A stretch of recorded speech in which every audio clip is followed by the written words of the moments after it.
சீரியல்களின் full எபிசோடுகளை Sun டிவியில் ஒளிபரப்பான உடனே எக்ஸ்க்ளூசிவாக சன் நெக்ஸ்டில் மட்டும் ஃப்ரீயா பாருங்கள்.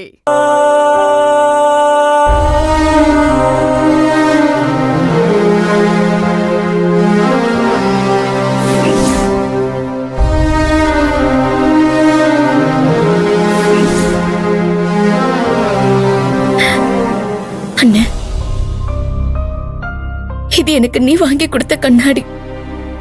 இதுல ஏன் முகத்தை பாக்குறனோ இல்லையோ, நான் உன் முகத்தை தானே பாக்குறேன். என்ன நீ பிரிஞ்சு போய் 4 நாள் ஆகுது, ஆனா ஒரு போன் கூட பண்ணல. ஏன் இந்த தங்கச்சியை மறந்துட்டியா? குட்டிமா, கண்ணாடியில என் முகத்தை நான் பார்க்கல குட்டிமா,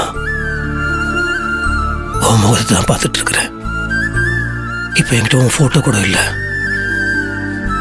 உன் நினைவை மட்டும் தான் சுமந்துட்டு இருக்கிறேன். என் மனசுக்குள்ள இருக்க உன்னோட உருவத்தை நினைச்சுதான் ஒவ்வொரு நாளும் நான் உன்னை பார்த்துட்டு இருக்கிறேன். உங்ககிட்ட எதுவுமே சொல்லாம இந்த ஊருக்கு நான் வந்துட்டேன். நீ அங்க எப்படி இருக்க, உனக்கு என்ன பிரச்சனை, எதுவுமே எனக்கு தெரியல. நான் இங்க சந்தோஷமா இல்லை குட்டிமா. இதெல்லாம் வர வழி இல்லாம பண்ண வேண்டிய ஒரு சூழ்நிலையில இருக்கிறேன். நம்ம வாழ்க்கையில மட்டும் விதி ஏன் இப்படி விளையாடுது? அந்த விதி கூட இப்படி பாசமான அண்ணன் தங்கச்சிய பார்த்தது இல்லைன்னு நினைக்கிறேன். அதனாலதான் நம்மள பார்த்து பொறாமப்பட்ட அந்த விதி இப்படி பிரிச்சு வச்சு வேடிக்கை பாக்குது. நம்ம ஒண்ணு நினைச்சா விதி ஒண்ணு நினைக்குது குட்டிமா. என் உசுர நீ, என் உசுர என்னை விட்டு பிரியாதுன்னு நினைச்சேன். நான் நினைச்சது ஒண்ணு, இப்ப நடந்துட்டு இருக்கிறது ஒண்ணு. அங்க வீரசிங்கத்தோட ரூபத்தில் எங்களுக்கு ஒரு ஆபத்து காத்துட்டு இருக்க குட்டிமா. என்னாலையும் போனியாலையும் அங்க வர முடியாது. இப்ப நான் தலைமுறை வந்த ஊர் இருக்கிறதுக்கு 2 காரணம். ஒண்ணு, உன்னோட வாழ்க்கை நல்லா இருக்கணும். ஆமா குட்டிமா, நான் அங்க இருந்தேன்னா அண்ணன் அண்ணன் அண்ணன் என்னை பத்தியே யோசிச்சுட்டு இருப்ப. எனக்கா நீ எதை வேணாலும் தியாகம் பண்ணுவேன், உன் வாழ்க்கையே தியாகம் பண்ணுவேன். அது நடக்கக்கூடாது. 2வது காரணம், பொன்னி போலீஸ் கிட்ட மாட்டக்கூடாதுன்னா நான் அவளை தலைமுறைவா இந்த ஊர்ல வச்சுதான் ஆகணும். இப்போ இந்த 2 காரணத்துக்காக தான் நான் சூழ்நிலை கைதியா இந்த ஊர்ல தலைமுறைவா இருக்கிறேன். அது அவளை காப்பாத்துறதுக்காக நீ நானும் எவ்வளவோ போராடணும். ஆனா அதெல்லாம் மீறி அந்த வீரசிங்கம் அவளை பிடிச்சிடணுன்ற பயம் வந்துருச்சு குட்டிமா. வேற வழியே இல்லாம தான் போலீஸ்க்கு பயந்து தலைமறைவா அண்ணன் இந்த ஊர்ல வாழ்ந்துட்டு இருக்கேன் குட்டிமா. நீ சொல்றது எனக்கு புரியுது.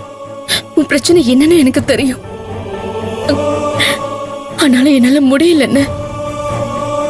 போன இடத்துல நீ என்ன செய்யறியோ, எங்க தங்குறியோ, எப்படி சாப்பிடுறியோன்னு தெரியாம என் மனசு கடந்து தவிக்குது.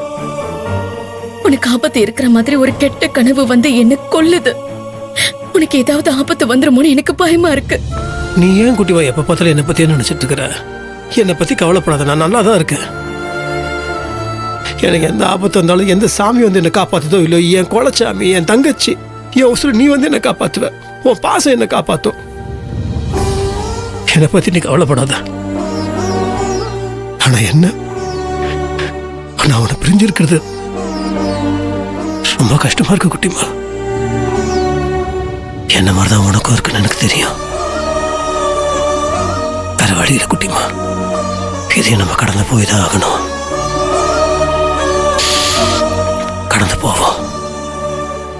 எனக்கு ஒரு வேலை கிடைச்சிருக்கு, தங்கிறதுக்கு ஒரு இடம் கிடைச்சிருக்கு. நான் நல்லதான் இருக்கேன். ஆனா இதெல்லாம் எதுவுமே எனக்கு சந்தோஷத்தை கொடுக்க மாட்டேங்குது குட்டிமா. உன் முகத்தை பார்த்தாதான் எனக்கு உண்மையான சந்தோஷம் வரும். ஆனா என்னால அதை பார்க்க முடியல. போன் பண்ணி கூட கூட பேச முடியல குட்டிமா. போன் பண்ணனா அதை வச்சு இந்த வீரசிங்கனா இருக்கிற இடத்த கண்டுபிடிச்சிருவான்ற பயம். இன்னும் எத்தனை நாள் தான் என் குட்டிமாவோட முகத்தை பார்க்காம இருக்க போறேன்னு தெரியல. மற்றவங்களுக்கு நான் இதை பைத்தியக்காரத்தனமா இருக்கலாம். ஆனா நமக்கு தெரியும் குட்டிமா, ஒருத்தரோட முகத்தை பார்த்துக்கலன்னா கூட, போன்ல பேசிக்கலன்னா கூட